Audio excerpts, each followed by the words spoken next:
Hi YouTubers, this is another video from your friendly neighborhood reviewer Evelyn, bringing you another review video from the sunny climate of the UK. We're going through another heat wave similar to last year, so I have the fans going and it's still really hot. We're going to be reviewing episode 12 of Tale of the Nine-Tailed Beast 1938. It's been a great series. It's left me like turning and thinking what's gonna happen next. I was a bit surprised I only had 12 episodes. Now the big thing is I don't know if this is true, there will be a season 3. First thing, they need to address the timeline issues, the changing of the timeline issues, because we knew in season 1, if I remember correctly, that Eon and Irang, that they met each other after he went off and did his own thing, stopped being a mountain god, and he was doing the bidding of the woman from the gatekeeper of the dead in exchange for having his true love reincarnated and bring back to him. So on the midst of one of those missions in season 1, he meets Irang again. He's like killing people, he's just, you know, being wild, and he has to kill his brother, but not really, left him on the verge of death. And when you in season 1, that afterwards the guy that was working for the Imugi, the bad guy from season 1, like revived him, and as Irang is a fox like creature, demon, whatever you want to say, he was indebted to this guy and was forced to kind of do his bidding. So in 1938, that's when technology was coming about, the cars, the print, the colonization of Korea that happened from the Japanese. But when we saw in season 1, there was a different time period. So this leads us to wonder, did Irang normally accept all the terms, like, you know, carried on with his timeline to fulfill that thing of saving his brother? Because now we know that Irang is his true love, as they say, with the fox gods. Their first love is their last love, is with the mermaid girl. So I'm not going to dive into that. That's a rabbit's hole of timeline changes. See, like episode 12 is, you know, coming close to the lunar eclipse.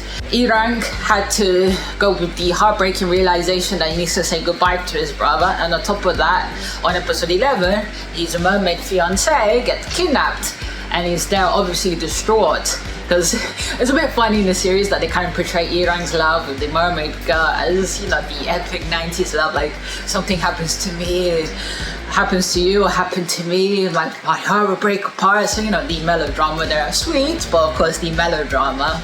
And Eon is left with that difficult decision. I can't leave my brother in his time of need. And they have that tearful kind of moment between the both of them. And episode 12 opens up that Eon writes a letter to his past self, who's in a different area of Joseon, telling him, you need to come back. The future is different, and you ultimately need to stay by Irang's side because he hasn't got that time left. That kind of hits the past Eon, who I can understand he was very egotistical at that point, thinking about him in that sense. Of course, you know, his true love was gone at the time. So he kind of dismisses that, saying, how dare does the future of myself lecture me? But then Ko Shinju goes and reads the postmark and says, oh, by the way, she's been reborn and she's here in the future, come back home. And then when the past Eon reads that, he's like, I think that what pushes him away from that opium addiction, well, not opium addiction.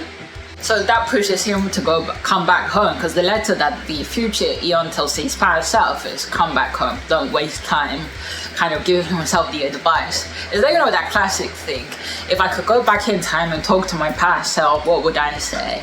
And that typical thing, don't do this and that, but that's life, hey. So episode 12 is that climactic showdown. We find out that the Japanese governor, general, whatever, that's gonna get married again to Ginko or Sunhu. Oh my god, I'm so bad at these names. I'm trying my best to be a bit more pinpointing the character's name, trying my best. That the plan is the rebellion group led out by the Water Snow Bride and the husband of the gatekeeper of the dead, that they're going to smuggle themselves in with the help of Honju's ladies to set off dynamite. And we get scenes where Eon is confronting this Japanese guy, we know he's Korean in real life, the actor, saying, you know, what are you? And then the Japanese governor, whatever his name is, goes and says, in Japan, I'm also worshipped as a mountain god. So we now know he's a particular species, he's another demon.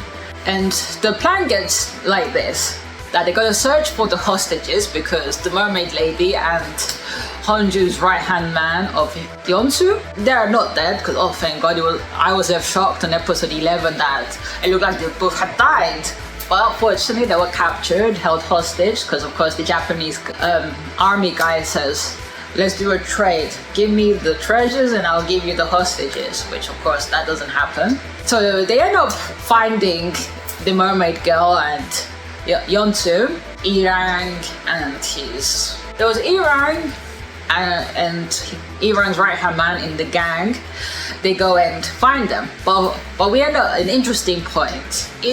Before they go off, Eon tells Irang that our father said that you have a little brother out there that could one day surpass you in power, which, you know, Irang like blows it up like, what? He basically Eon tells Irang, you need to believe in yourself as much as I believe in you, which does happen when he sees that we find out that the Shinigami mercenaries are still alive, that Irang has that confrontation onto the point of almost death. He activates his full fox powers and manages to save his bride, and of course, however, Yeonsu, Honju's right-hand man, gets injected with this kind of poison, like you're hearing this whistle and it makes you go crazy. Yeonsu ends up being injected with that and tied to a tree, where Honju manages to find him, and there's a struggle against the fat guy from the Shinigami group, but he manages to go back to where Irang was, but he gets defeated, both of them do. But Yeonsu, on the verge of madness, rather than to hurt his madam, he goes and stabs himself. Real Honju is obviously devastated, she's crying her eyes out, and in the moment of dire need, the past Eon arrives. Now I liked past Eon's look. You could see that they gave him the dark colors, you know, the hair, that he was going through his dark period. And he ends up helping Honju. Well, I can understand why Irang may have had some issues with his older brother that time period, because he was like, but underneath all that ego, there is that genuine nice caring person, because Eon gives Honju the antidote for, you know, her right-hand man. He manages to do that, and of course he manages to go to where Irang is and finish off the big large dude. So we have that, and Irang and the rest of the group go back to Honju's place to recuperate, as where Eon has the final confrontation with the Japanese guy, ends up defeating him.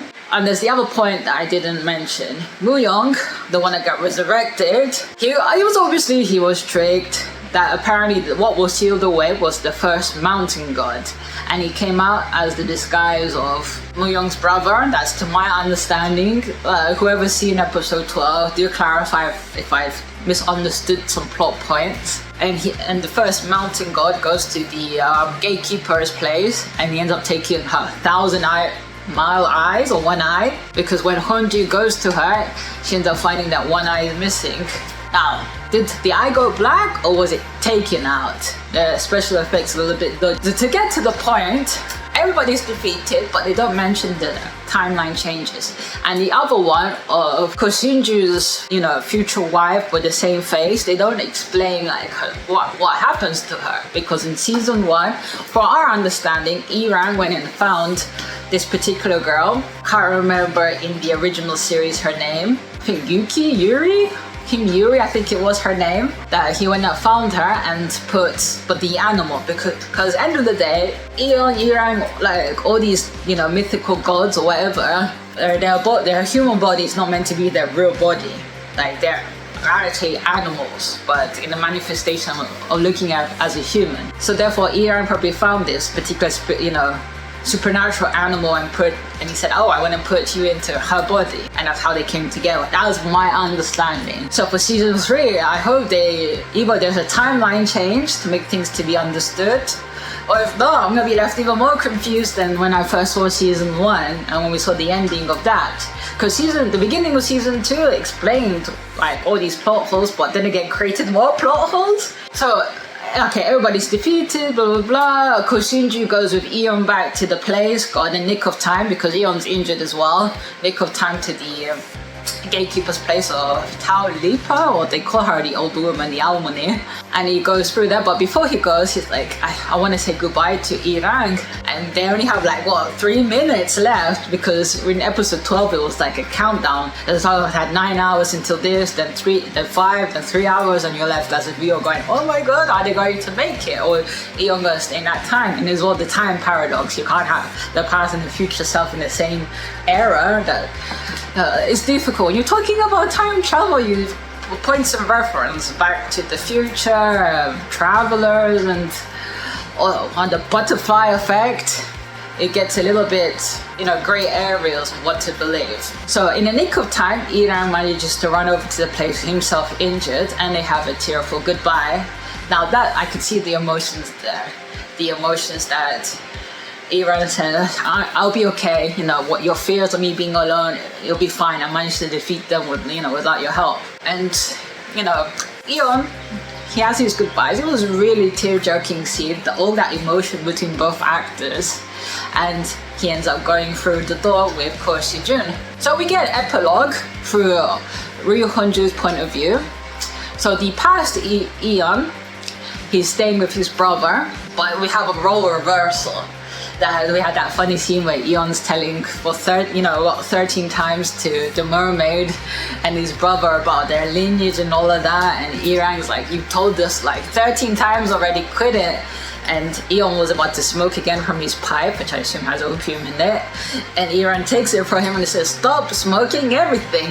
And Hunju goes and says that Irang is kind of like paying back a childhood debt, looking after Eon. And of course, Mu-young, he ended up surviving, because since the future Eon, like the constellations that the fortune baby gave him, came useful, and I managed to revive Mu-young. And Mu-young finally sees he was brainwashed, and he tells Hunju, I'm gonna go as a wandering doctor. I'll be the person that you described me wants to be. So we kind of have that. We kind of feel sorry for Hunju that she has many friends, but she's looking for a soulmate as well.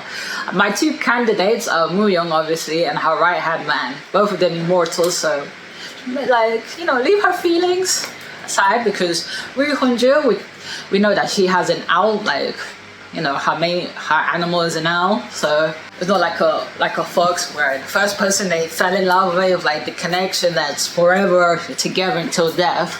So let's give Ryu Hunju a different partner, a point of attention. So they're all happy together, because Mu-young tells Ryu Hunju, like, I'm happy, whatever area you're here, I'll be there with you. So we kind of have that.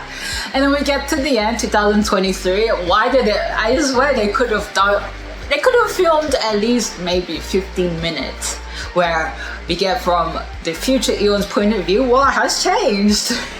But we don't get that. We get the actress Joy Bob reprising her role, running walking, and it starts raining, and she sees Eon there with his classic red umbrella and the classic look, and she's smiling, they hug, and Eon tells his wife, sorry that I'm late, and she's like, oh, don't worry, I knew you'd come back. And cut, and I'm like, what? They didn't explain anything else. Oh my god, so many questions. Like, the biggest fact, there was obvious timeline changes. Whoever's made it to the end of this video, you let me know if I got these timeline changes wrong, or maybe the viewers can speculate and come up with their own theories of what the hell happened. I like the series. They could have delved into more stuff. If there really is going to be a season 3, let's not go back. Let's go forward and explain some things. I don't want them to go from the point of view of Eon and, oh my god, no. I don't want that.